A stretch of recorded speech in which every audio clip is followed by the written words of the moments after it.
एक व्यक्ति की गला घोंटकर हत्या के बाद फरार आरोपी को 1.5 माह बाद आत्मग्लानि हुई और उसने गांव में अपने परिचित को फोन कर हत्या करना स्वीकार किया है। आरोपी का परिचित रिकॉर्डिंग लेकर बैकुंठपुर थाने पहुंच गया। पुलिस ने महाराष्ट्र से आरोपी को गिरफ्तार कर लिया है। बैकुंठपुर थाने के डिहिया में 10 अक्टूबर को उमेश वर्मा 38 वर्ष का शव बंद कमरे में मिला था।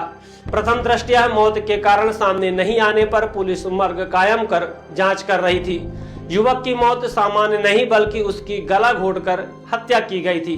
हत्या करने वाला कोई और नहीं बल्कि उसका दोस्त लालता प्रसाद वर्मा निवासी डिहिया ही था। आरोपी घटना के बाद नासिक चला गया था। उसने कुछ दिन पूर्व गांव के एक व्यक्ति को फोन किया और हत्या की घटना को अंजाम देना स्वीकार किया।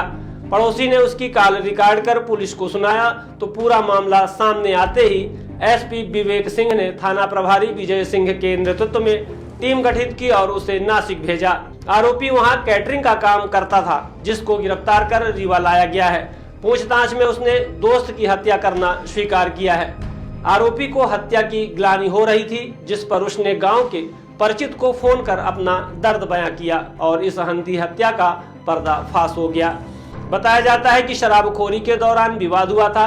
दरअसल 7 अक्टूबर को दोनों बैठकर शराब पी रहे थे।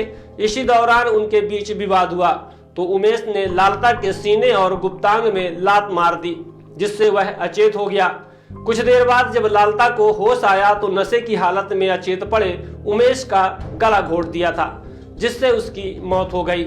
बताया जाता है कि आरोपी ने घटना के दिन ही अपना अपराध स्वीकार कर लिया था, पर वह नशे की हालत में गांव में अपने परिचित के पास गया और बोला, मैंने मर्डर कर दिया है, मुझे लाल गांव तक छोड़ दो। पर परिचित ने उसे छोड़ने से मना कर दिया, जिस पर उसने धमकी दी और फिर हत्या करने की बात कही थी।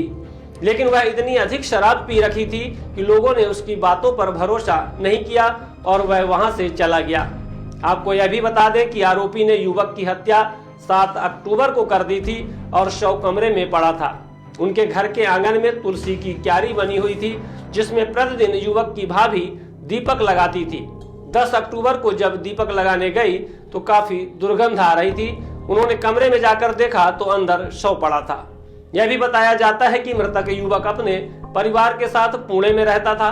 पत्नी की तबीयत खराब होने पर वह झाड़ फूंक करवाने रीवा लाया था।